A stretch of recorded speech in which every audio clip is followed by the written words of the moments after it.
Something quite dramatic and most unusually strange happened in the great kingdom of Osarun.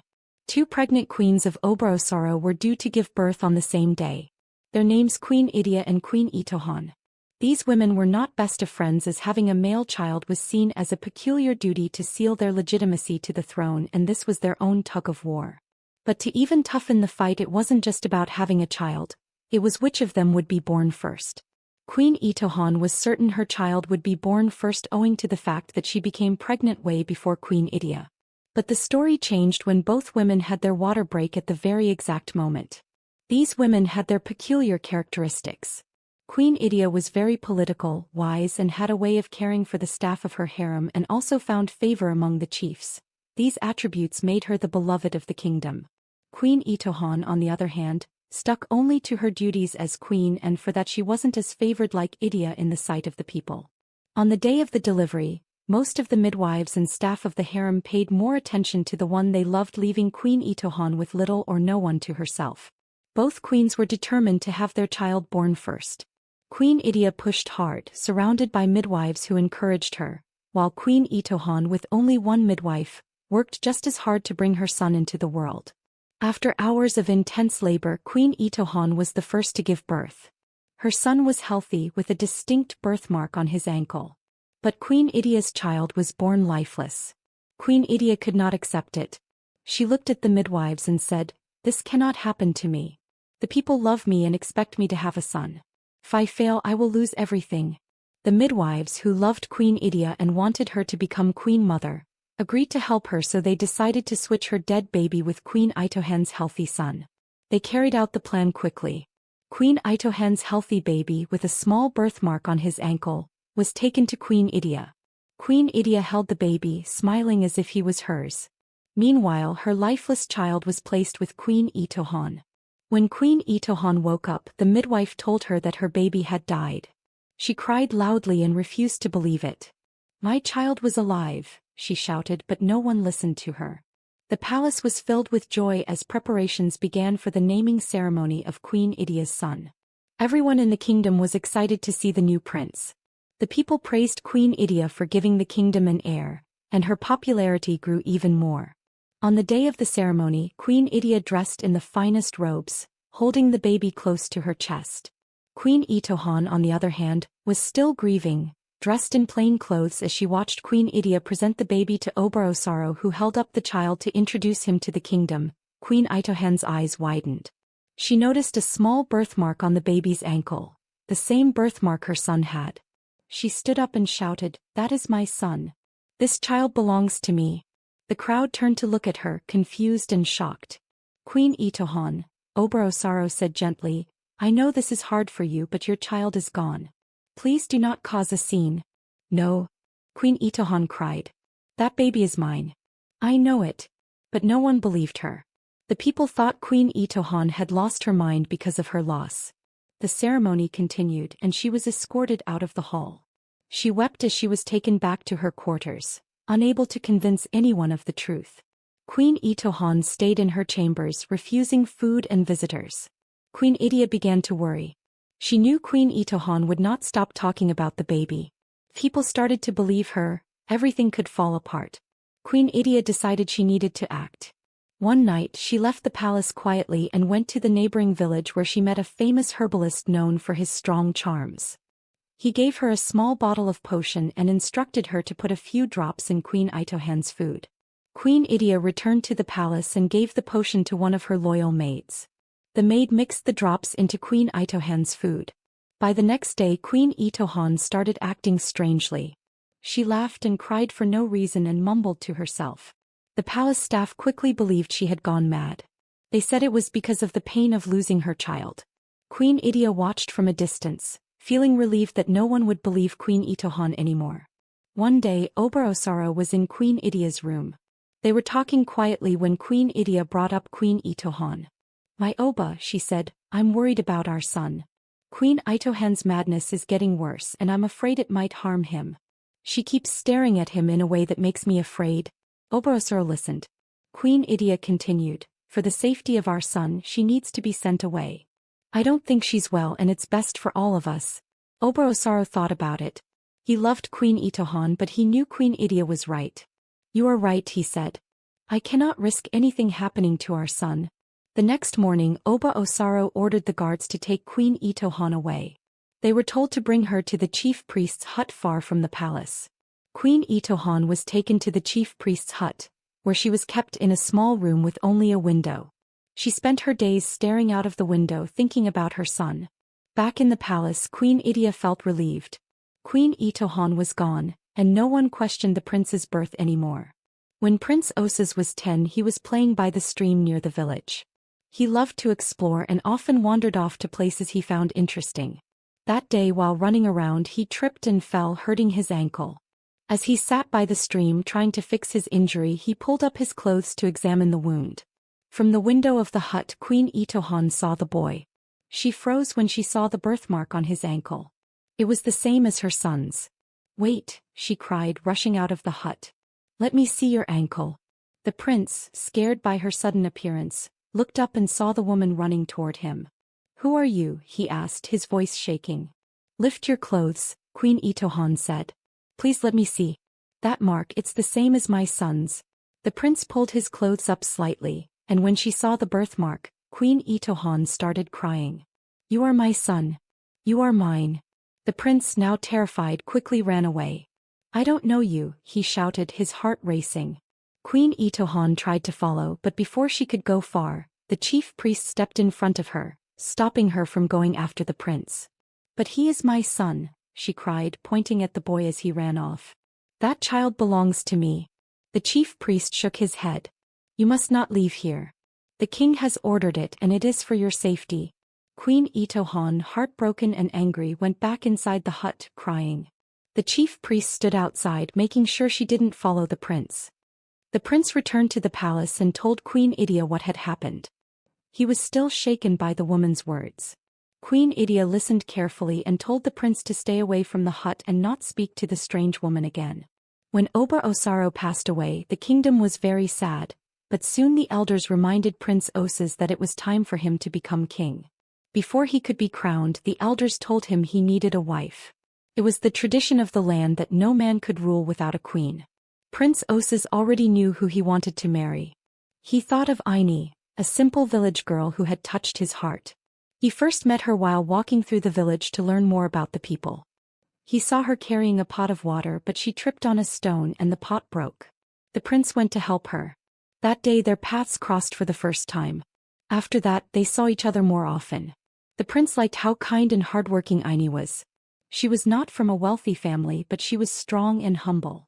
As time passed, he knew she was the one he wanted by his side. When the prince told the elders about his choice, they agreed. News of the engagement spread quickly.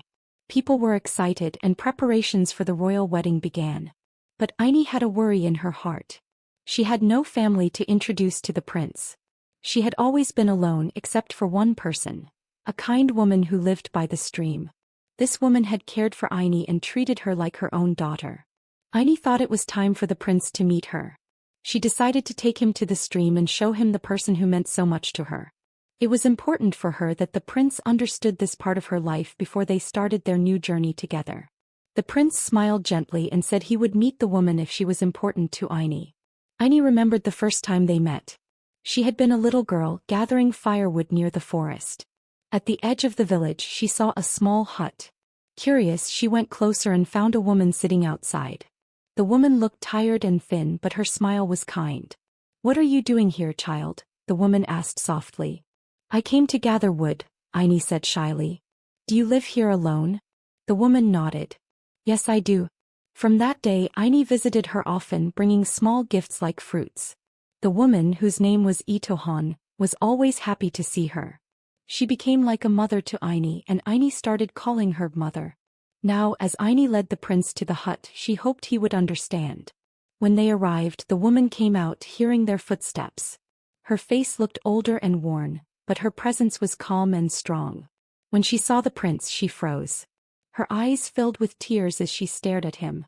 Her voice trembled as she spoke. "My son," she whispered. The prince frowned. He had seen this woman before, and her words brought back a memory. His eyes went to his ankle where his birthmark was visible. He remembered how she had called him her son before. You again, he said, his voice cold. Why do you keep saying this? I am not your son. My mother is Queen Idia. He shouted angrily and walked away before Ini could stop him. She ran after him, calling his name, but by the time she reached the path he was gone. Ini turned back to the hut, her heart heavy. Queen Itohan was crying. Ini knelt beside her, confused and worried. What do you mean he is your son? She asked softly. Queen Itohan wiped her tears and looked at Ini. It is a long story, she said. Sit down and I will tell you. Ini sat down, nervous about what she was about to hear. Queen Itohan began to tell her everything. How she and Queen Idia had given birth on the same day, how the midwives took her child and how she was lied to and sent away. Her voice was filled with pain as she spoke. Ini listened quietly, her heart sinking as the story unfolded. When Queen Itohan finished, Ini felt lost. The truth was hard to accept, but it explained so much. Ini stood slowly. I don't know how he will take this, she said. Queen Itohan looked at her with tears in her eyes. Please help him understand. He deserves to know the truth. Ini nodded, though she felt unsure. She left the hut feeling heavy, not knowing what to do next or how to tell the prince what she had learned. When Ini returned to the palace, her mind was filled with worry. She couldn't stop thinking about what Queen Itohan had said. If it was true, the prince had lived a life built on lies. But how could she tell him something so big? She found Prince Osas in the garden, sitting alone. He looked troubled, likely still upset about what had happened at the hut. Ini hesitated for a moment, then walked over to him. My prince, she said softly. He looked up at her, his face serious. Did you go back to that woman? Yes, Ini admitted. The prince sighed. What did she say this time? Ini took a deep breath. She told me everything. About the day you were born and how her baby was taken from her. Prince Osas stood up quickly. So she's still claiming I'm her son? His voice was filled with anger. She believes it with all her heart, Ini replied carefully. She said the birthmark on your ankle proves it. The prince frowned and shook his head. That's impossible. My mother is Queen Idia. She raised me, cared for me and loved me. Ini stepped closer. But what if there's more to the story? Don't you want to know the truth? I don't need the truth from a woman who has lived by a stream for years, he said sharply. My mother is Queen Idia. That's all I know. Before Ini could say more, he turned and walked away, leaving her standing there. She wanted to run after him, but she knew he needed time to calm down. As she watched him go, Ini felt torn. She had promised Queen Itohan she would help, but the prince wasn't ready to listen. Prince Osas sat in his room thinking deeply. He couldn't stop remembering the woman in the hut. Her words, her tears, and the way she looked at him made him feel uneasy. There was something about her that felt familiar, even though he couldn't explain why. He tried to forget, but the feeling wouldn't go away. What if she's telling the truth, he thought. He needed answers. If there was any chance her story was real, he had to find out. The next morning, Prince Osas went to his mother's room. Queen Idia was sitting at her table, arranging her necklaces. Osas told her what had been bothering him. He spoke about the woman in the hut and how she claimed to be his mother. Queen Idia stayed calm, but inside her heart was racing. She told Osas the woman was mad and that there was no reason to listen to her. She reminded him how much she loved him and how she had cared for him all his life. But Osas wasn't satisfied. He told her he didn't want to live with doubts and that he needed to be sure. He said the only way to know the truth was to ask the chief priest and hear what the oracle would say. At first, Queen Idia refused. She told him it wasn't necessary and that the truth was already clear. She was his mother. But Osas didn't back down. He said he didn't want to live his whole life wondering if it was all a lie. After a long silence, Queen Idia sighed and agreed. The night before the visit to the chief priest, Queen Idia made her way to his hut. She entered nervously and saw the chief priest, seated on his mat, preparing for his offerings. He looked up in surprise. Queen Idia, he greeted, what brings you here at this late hour? Idia hesitated before speaking, her voice trembling. Chief priest, I need your help. The chief priest frowned, sensing her unease. What is troubling you, my queen? Idia fell to her knees. I lied, she confessed. I have deceived the prince, the king, and the entire kingdom for so many years. The chief priest sat in confusion. What do you mean? With tears streaming down her face, she said, Prince Oses is not my son. My child died at birth. I switched him with Queen Itohan's baby. I raised her son as mine. The chief priest was stunned, staring at her as if he had not heard correctly. What are you saying, Queen Idia? That the prince is not your child? But everyone knows him as your son. Idia nodded, her voice barely a whisper. It's true. I couldn't bear the shame of losing my child. I saw an opportunity and took it. The chief priest's expression turned from shock to anger. Do you understand what you are saying? You lied to the prince, to the kingdom, to the gods. And now you want me to cover up your sin? Please, she pleaded desperately. If the prince finds out, I will lose everything. I beg you, tell him the oracle says I am his real mother. The chief priest rose to his feet, furious. Queen Idia, this is an abomination. Tears streamed down her face as she knelt before him, begging. The chief priest shook his head and asked her to leave his hut. Idia realized there was no hope of persuading him. She left the hut, her heart heavy with fear, knowing the truth would soon be revealed. The chief priest arrived at the palace early in the morning. His face was serious and he walked straight into the throne room where everyone had gathered. The chief priest cleared his throat and began. I have something important to tell this court. It is about the prince and his true mother. A great wrong has been done. The room became silent. Everyone leaned forward, eager to hear what he would say next. Prince Oses, the chief priest said firmly, Queen Idia is not your real mother. You are the son of Queen Itohan. Gasps filled the room. The elders whispered among themselves, unable to believe what they had just heard. The chief priest continued. Last night Queen Idia came to me. She confessed that when her child was born dead, she took Queen Itohan's son and claimed him as her own. She lied to everyone for years. The elders were shocked. One of them spoke up. Queen Idia, is this true? Did you deceive us all? Queen Idia stood slowly. Tears ran down her face as she spoke. Yes, it is true. I lost my child and I was desperate. I thought I had no choice. I raised Oses like my own son. I love him as my own. The chief priest and the elders came to a conclusion that Queen Idia should be banished for her lies and betrayal. The guards came forward and led Queen Idia out of the palace. She cried and begged for forgiveness, but no one spoke to her. Later that day, Queen Itohan was brought back to the palace. She walked into the throne room, weak but proud. Prince Oses walked to her and said softly, Mother, I am sorry for all that happened to you. I didn't know the truth. Tears filled Queen Itohan's eyes. She touched his face gently and said, You are my son. That is all I care about. The court elders bowed their heads in shame, realizing how wrong they had been. They apologized to Queen Itohan and welcomed her back as the Queen Mother. Not long after, Prince Oses married Idia in a grand celebration. With Queen Itohan by his side, he became a wise and fair king, bringing peace and happiness to the kingdom.